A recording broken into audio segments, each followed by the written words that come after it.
So rather unexpectedly, we just had a Fortune Aeternum all about mounts, and there's some very interesting information in there regarding the store and the actual items that you'll be decorating your mount with, as well as some dyes that you can actually change the colour of it. So instead of looking at the video, I'm going to jump into the article. If I remember, I will of course leave a link to the article in the video description. There is a video. Now a lot of that has footage that we've sort of already seen, but there is some interesting footage about some races that I'll try and play towards the end. But they look great. And that's actually how this article starts. It talks about how you complete mount quests or you feed your mount to gain riding XP and you level up your riding trade skill. They said in the video that they think it'll maybe take you around 10 hours if you're like very determined to level it up, but you know, that's an estimation. I wouldn't necessarily read too much into that, but it sounds like it's going to be a relatively casual trade skill to level up. And as we said, there's two ways that you can do this. You can do it with the quests, or you can do it with the feeding of your mount. So we're not 100% sure what the victuals will be, the little food that's going to go to the mount. We're not really sure how that's made, where's that from, etc. But feeding your mount will give you riding XP. Probably something I would guess where it's like every half an hour or something when the food runs out. It might make sense to feed your mount. Now there is something about, we've seen a couple of articles where apparently you can level up your trade skill, but you can also level up the mount. I don't think I heard them talk about that. So maybe some wires are getting crossed, I'm not really 100% sure. However, some rewards from leveling up your trade skill include increased mount speed for all mount types, trinket-like items called mount buffs, which can enhance aspects of your mount's locomotion.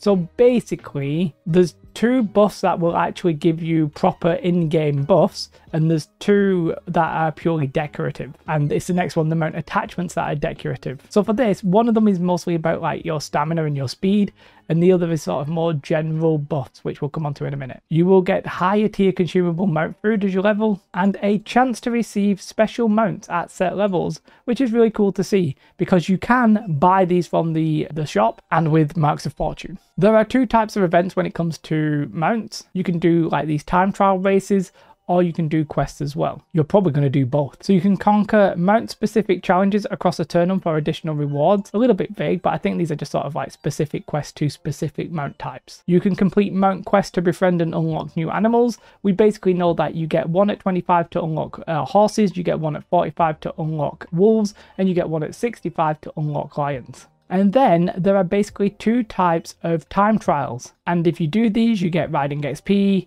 the mount buff items, the mount vitamins, which I think is the victuals from maybe the translation we had the other day. That will allow you to make the mount consumable food. Now the two types of races is you've got one which is like a tour, which is literally just find the quickest route to the finish line. And then you've got rallies, which if you're very familiar with like racing games, you'll know what these are.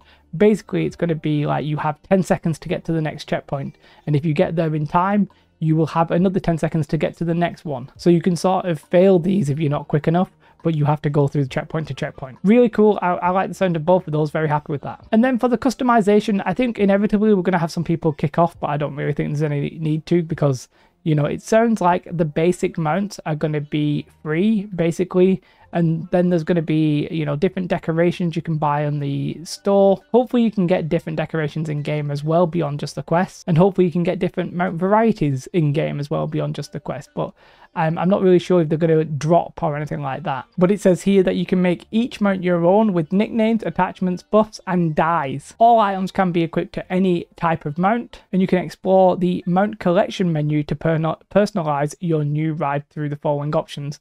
Now this mount collection menu, I'm guessing it's going to work very similar to the transmog menu, because once you've already done one kind of system like that, you might as well just do another. So the mount attachment items, these are the ones where it's literally just for the aesthetic. It doesn't have any buff, it's just for the visuals. Of course, they're going to sell some of these on the store, that's inevitable. The next one is the mount consumable items. These are the ones that you get from the quest, where you feed these to your mount and you get additional riding XP. Not 100% sure yet how these are going to be crafted. They spoke about vitamins, of course, but carrots on my server absolutely rocketed up in price because people thought, oh, what do horses eat? Carrots. And we have absolutely no basis on that whatsoever, but they went up in price on my server anyway. And I farmed them just for the fun. And the next one is where it's really interesting because these are the mount buff items. So these actually do affect gameplay in a variety of different ways. Each of them are bind on pick up, and they have a minimum riding level requirement, and there's 2 types of buffs. You get these from quests and open world drops, which could give us an interesting sort of like collectible thing to it, but you're going to want to farm them if you want some of these. Now there's a variety of different ones of them, but basically I'm not going to name the ones, I'll just explain what they do. One type is basically when you get dismounted, and we'll come on to how you get dismounted in a minute, you can have a variety of different buffs applied to you. So you can get cleanse, you can get empower, fortify, haste, heal. There's also one that reduces the damage on landing, one that reduces summoning time, which summoning time I think is 2 seconds. I don't know how much it is with that. And there's one that can increase the encumbered tolerance. This one is a little bit weird because why would you, if you're then not mounted, does it go away? Not 100% sure about that one. And then there's the other type of buff really, which is generally all about speed. So how fast your stamina regens, how much stamina you have, how fast you go when you use your sprint, all that kind of thing basically. Now they do talk about the mount store items, and they say pick up new mounts, so you're going to get new types of mounts. So it's not that you're going to have you know, horses, wolves, lions and hippos, and only hippos are on the store, or at least it doesn't sound like that. It sounds like you'll get different variants of horses or wolves or lions. You can also get the mount attachments. But remember, these are the non-power ones. These are the ones where it's literally just decorative. And there are mount dies. Now, I'm guessing a mount die is different from like an armor die, but that's going to be really fascinating. I sort of wonder if you can only get mount dies from the store. Probably. It's going to be a bit weird that, but you know, people will get them. Hopefully they'll do purple because I love purple, even though a purple horse might not really make any sense. But they're all available from the in-game store for Marks of Fortune, and you know, they'll be showcased soon. The next huge bit of information is about how mounts work in open world PvP. Now they don't really talk about wars or outpost rush or anything like that. I'm not quite sure why they didn't fully give us the details there, but they didn't. But they say our goal for mounts is to minimize the impact on combat as much as possible. For example, you can't summon your mount while in a combat state. Summoning has a 2-second delay, and any PvP damage will cancel the summon. When riding, any damage from another player will dismount you instantly, basically, and dismiss the mount. Damage from enemies can also force dismount. Now, what they mean here by enemies is like PvE. However, there will be a degree of tolerance for lower level enemies who pose no significant threat. So basically, if you start running through like a level 5 zone and you're level 65, basically they're not going to dismount you. However, if you try and run through like an elite 65 zone, and maybe the mobs are like level 70 or something, then you're going to get dismounted probably quite quickly, I would presume. There's a couple of things that they mentioned in the video. They spoke about how they'd twiddled, if that's even a phrase, twiddled, it sounds weird when I say it, how they'd messed about with maybe having it while you are doing the PvP flagged, which obviously you can be PvP flagged, maybe, but when you've got the missions, we're not sure about that. But yeah, there's a couple of variables that they might tweak. As of right now, the PvP timer that governs when a player, what a player is worth when killed, that gets paused when you're mounted as if you were in a safe zone. I don't know why that is, but okay, I'm presuming maybe it's because you could just be PvP flagged and run around the map and not die. Maybe. I don't know if that makes any sense. Additionally, XP acquired when mounted will not count towards any bonus thresholds. I don't really understand some of these. Some of the examples they give, I don't quite get. Like, if you've got rested XP, is it a problem if you're running around the map, unlocking the areas on your mount, and then getting the reward? I don't know. There must be a reason, but I can't think of it off the top of my head. They say how they made some adjustments themselves and they're going to continue to do so. I mean, if you've been following very closely New World at the minute, none of this might be a complete revelation to you. It's interesting how they confirm how the store's going to work a little bit. I didn't know, for example, that mounts are going to, well, I didn't know you're going to be able to buy them. I wasn't 100% sure if you had a mount and then the skin was a different mount, or if you could just buy a skin that went over that mount. It sounds like once you unlock the horse, you can then buy skins and that horse will look different. And not only that, the pattern of that horse can then be dyed with skins that you also buy. Honestly, sort of sounds like they're going to go with a way of having some kind of decoration if you don't buy, but if you buy, you're probably going to have all the fancy stuff. Sort of makes sense, right? It's cosmetic at the end of the day. However, no power is being exchanged here. So there are some buffs, but none of those buffs are available on the store. You get those from quests and you get them from in-game drops and you get them from leveling up. The races sound very cool. I really like that rally one where you have to get to the next checkpoint.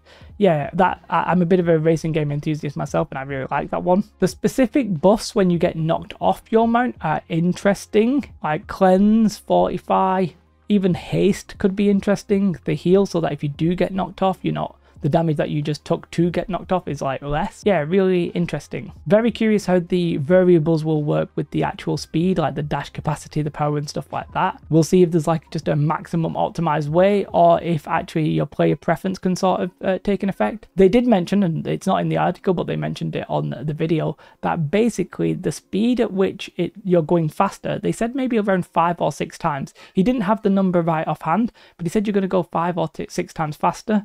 And not only that, you're going to go much faster on the road. Now, going faster on the road is something you're already familiar with. If you play New World right now, if you run on the road, you go faster than if you're not. But for the mount, it feels like it makes a lot more sense, because the path is like, well, the horse can just bolt, or the mount can just bolt.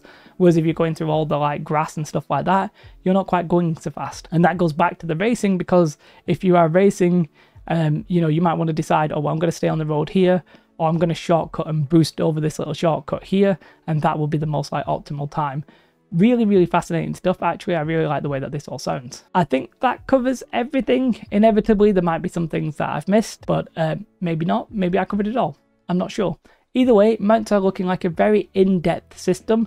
The only thing that I'm struggling to mesh up right now is that apparently in some articles, quite a few of them said you can level up your mount to level 50, but that doesn't necessarily seem to be true. I'm not really sure 100% what's going on there. Sounds like only you level up. I don't know if they've changed that, or if it's just misinformation, or what's going on there. Either way, the racing sounds cool, the quests sound cool, the decorations sound cool. Yes, they're going to put some of it on the store, but it is cosmetic at the end of the day. It doesn't sound like there's any player power or anything like that. So overall, I think mounts are looking cool, in-depth system, very excited to try them on the PTR. And speaking of the PTR, no idea when it is. I honestly thought we might get an announcement tonight for it tomorrow, but that doesn't appear to be the case. It's worth noting that the Siege of Sulphur ends next week, so maybe they're planning then. Not sure if that's intentional or if they're just going to show it when it's live. Overall, mounts look better than I anticipated. Very happy with them. Many apologies to the people who have supported me on Patreon. I've not yet sorted out my graphic. Honestly, I've just been streaming, making videos. It's all a bit chaotic at the minute, but I will do so. Thanks to my Patreons and thanks to my existing YouTube members. I do really appreciate you guys. If you are a YouTube member, I'm trying to move you over to Patreon, but I'm being bad at it. Otherwise, I'm streaming pretty much every day apart from Saturdays on Twitch. You should definitely come over and give me a follow there if you're interested in that. When the expansion and the PTR comes out, I'm going to be streaming like 16-hour days. You know, we're just going to do that. Overall, have a most beautiful day. Let me know your thoughts in the comments below. Goodbye.